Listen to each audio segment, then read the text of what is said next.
चलिए, तो one one function हो गया और क्या हो गया, मेनी वन फंक्शन। समझ में आ गया, कोई दिक्कत नहीं। अगला है आपके पास ऑन टू फंक्शन।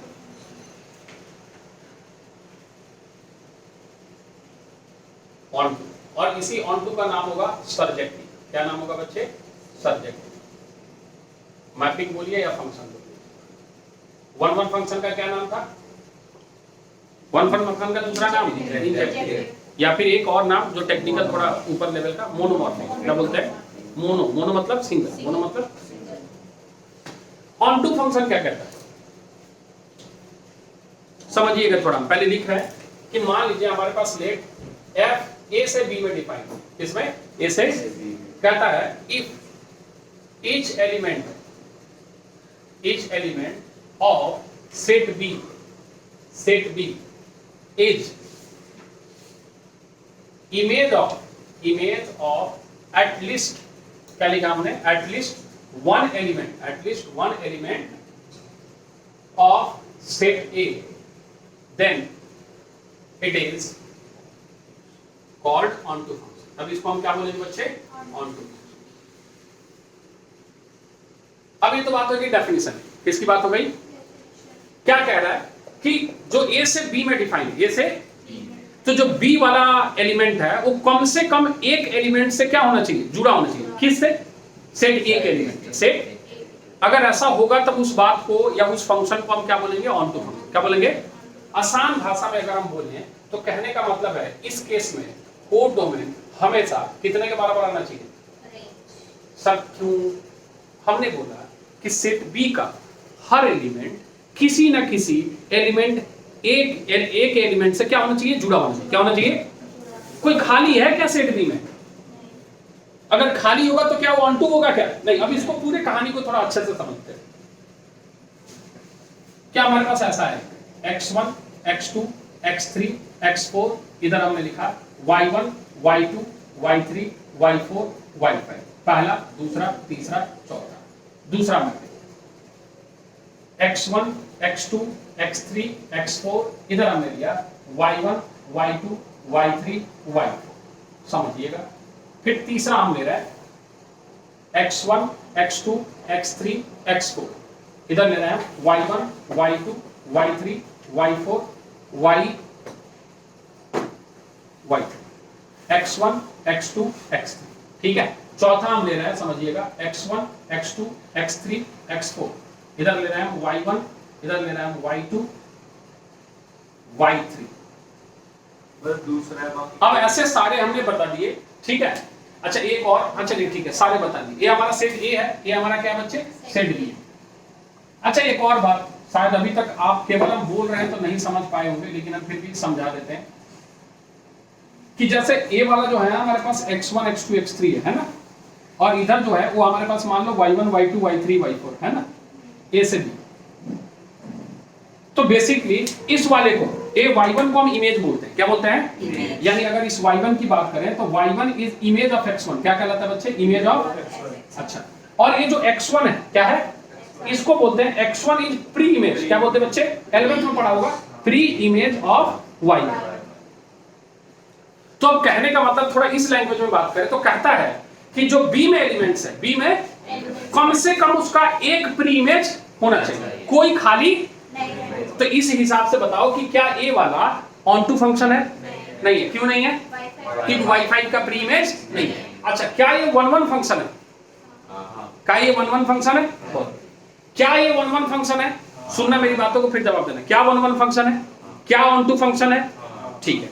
क्या ये वन वन फंक्शन है, क्या ये मेनी वन फंक्शन है, क्या ये ऑन टू फंक्शन है, उसने बोला हाँ, ये फंक्शन ही नहीं है। क्या नहीं है, हाँ, पहली बात तो ये फंक्शन ही नहीं है, तो वन वन ऑन टू की बात ही नहीं होगी। आई बात समझ में, हाँ।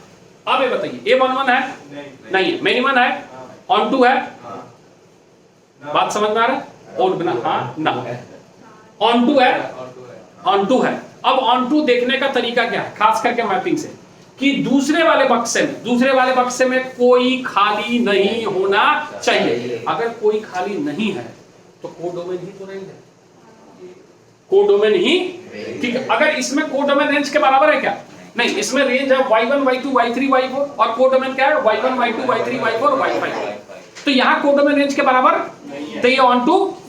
अब दूसरी बात कि जब आप पढ़िएगा स्कूल में या बहुत जगह आप पढ़िएगा तो आपको ये बात समझ में आएगी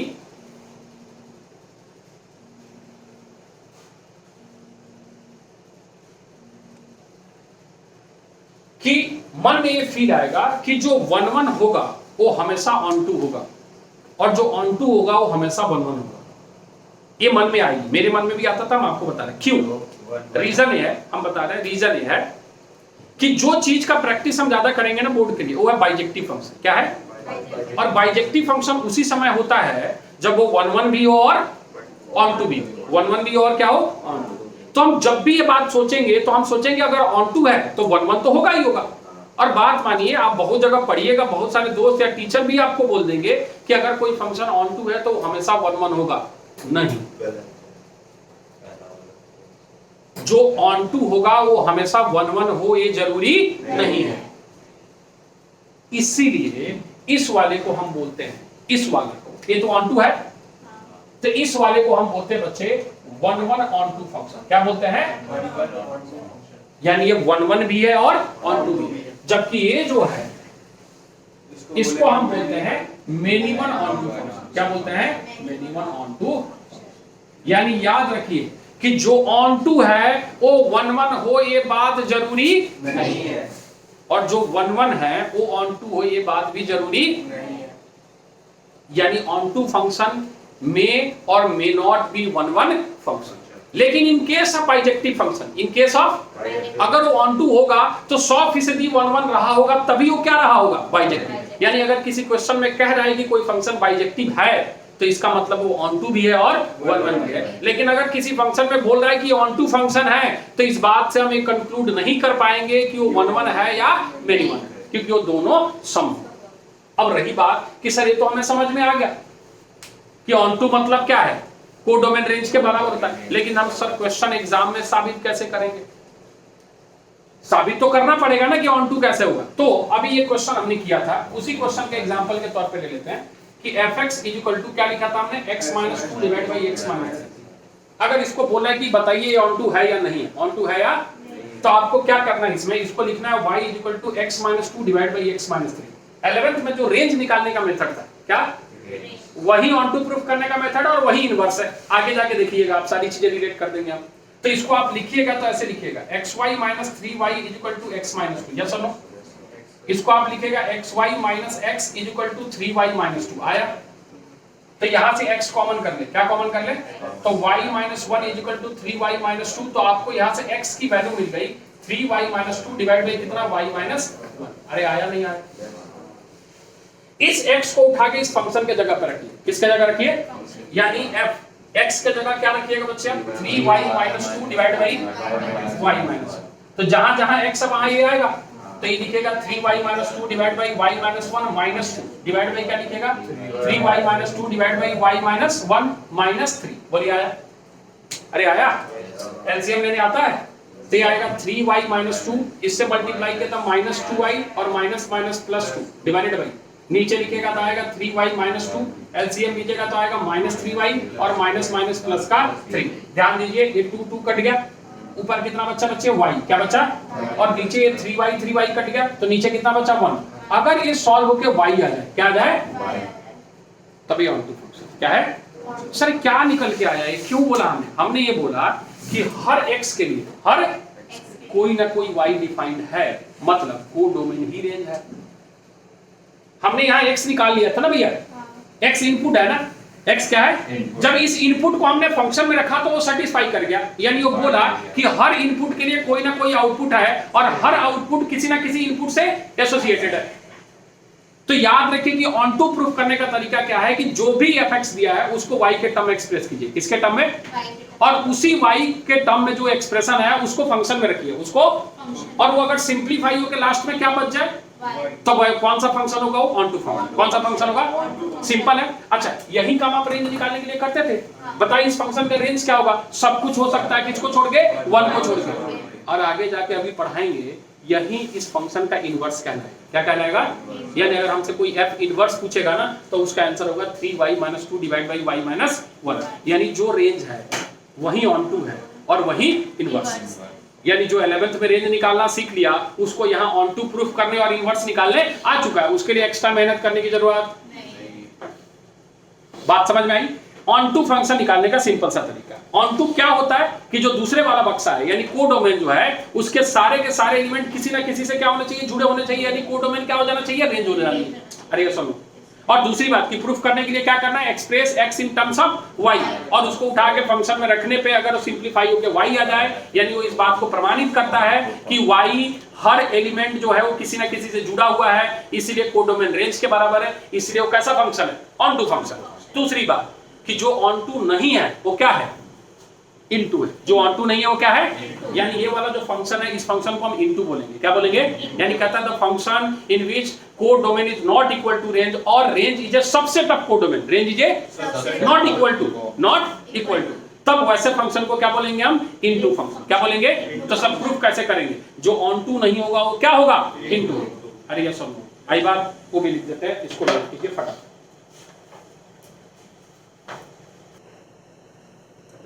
तो ऑन टू फंक्शन कैसे प्रूफ करना है समझ में आ गया। अब आ जाइए एक लाइन में इनटू कर लेते हैं, खत्म कहानी, और उसके बाद आगे की तरफ चलते हैं।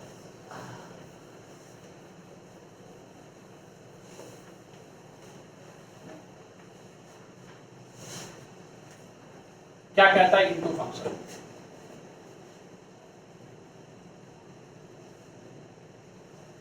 कहता है कि मान लीजिए कोई फंक्शन f a से b में डिफाइन है, कहता है इफ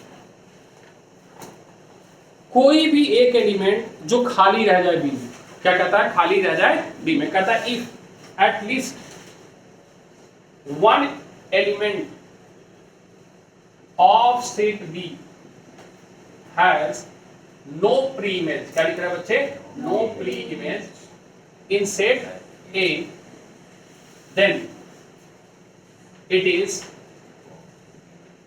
इनटू फंक्शन। तब इसको हम क्या बोलेंगे बच्चे, इनटू फंक्शन। यानी कहने का मतलब यह है कि रेंज जो है वो हमेशा सबसेट होना चाहिए किसका भैया, कोडोमेन। इसका सबसेट होना चाहिए कोडोमेन। यानी एग्जांपल के तौर पे जो हमने ड्रॉ किया था x1 x2 x3, इधर आप ले लीजिए y1 y2 y3 और y4। तो हमारे पास ये दो एलिमेंट क्या हो गए, तीन, एक एलिमेंट हमारे क्या रह गया, खाली रह गया, तो ये हमारा कैसा है, इनटू फंक्शन। कैसा है, इनटू फंक्शन। और आखिरी जो इससे हमें क्वेश्चन पूछा जाएगा वो है हमारे पास बाइजेक्टिव फंक्शन। क्या है बच्चे, बाइजेक्टिव। अब बाइजेक्टिव फंक्शन का क्या मतलब होता है समझ लीजिए। कहता है any function which is 1 1 and on to 1 1 and on to function, then it is called bijective. तब इसको हम क्या बोलते हैं, बाइजेक्टिव फंक्शन। यानी किसी भी फंक्शन को अगर हमें बाइजेक्टिव प्रूफ करना हो, क्या प्रूफ करना हो, तब हमें पहले उसे क्या प्रूफ करना पड़ेगा, 1 1, और फिर क्या प्रूफ करना पड़ेगा, ऑन टू। क्लियर है। अच्छा, बाइजेक्टिव फंक्शन के क्वेश्चन अभी हम करेंगे, उसमें कोई दो राय वाली बात नहीं। दूसरी बात कि अब चूंकि ऑब्जेक्टिव क्वेश्चन और 1 मार्क्स वाले क्वेश्चन ज्यादा आ रहे हैं, वैसे जेईई में तो पूछा ही जाता है, तो हमसे नंबर ऑफ फंक्शंस पूछे जाते हैं। क्या पूछा जाता है, नंबर ऑफ मैपिंग पूछे जाते हैं, नंबर ऑफ मैपिंग। जैसे अगर हमसे कोई बोलते हैं कि नंबर ऑफ बाइजेक्टिव मतलब नंबर ऑफ बाइजेक्शन क्या होगा, नंबर ऑफ, तो इसका फॉर्मूला होता है n फैक्टोरियल। क्या होता है, कैसे बनता है वो बात करेंगे। नंबर ऑफ 1 1 फंक्शन का क्या फॉर्मूला होता है, नंबर ऑफ 1 1 फंक्शन का फॉर्मूला होता है npm, वो कैसे लिखते हैं, परम्यूटेशन का यूज होता है। Number of onto function पूछ लेगा, क्या पूछ लेगा, नंबर ऑफ इनटू फंक्शन पूछ लेगा, टोटल नंबर ऑफ फंक्शन। तो ये सबके फॉर्मूले होते हैं, सबके क्या होते हैं। तो अभी उस सारे फॉर्मूले को हम लिखवा देंगे, आप दिमाग में रखिएगा उसको, 1 मार्क्स वाले क्वेश्चन में उसका इस्तेमाल। बोर्ड कहां से सवाल पूछेगा, जैसा हमने बताया, पहला कि पूछ सकता है कि चेक करके बताइए 1 1 है नहीं है, ऑन टू है या नहीं है। दूसरा बोलेगा कि ये साबित कीजिए कि ये कैसा फंक्शन है, बाइजेक्टिव फंक्शन है, और साबित करके बताइए कि इसका इनवर्स क्या है, वो एक ही साथ पूछ लेता है। बात समझ में आ रहा है, वो चीज भी देखेंगे। फिलहाल इसको नोट कीजिए और उसके बाद अगला टॉपिक डालिए, पहले कंपोजिट फंक्शन, उसके बाद आगे चलिए, ठीक है।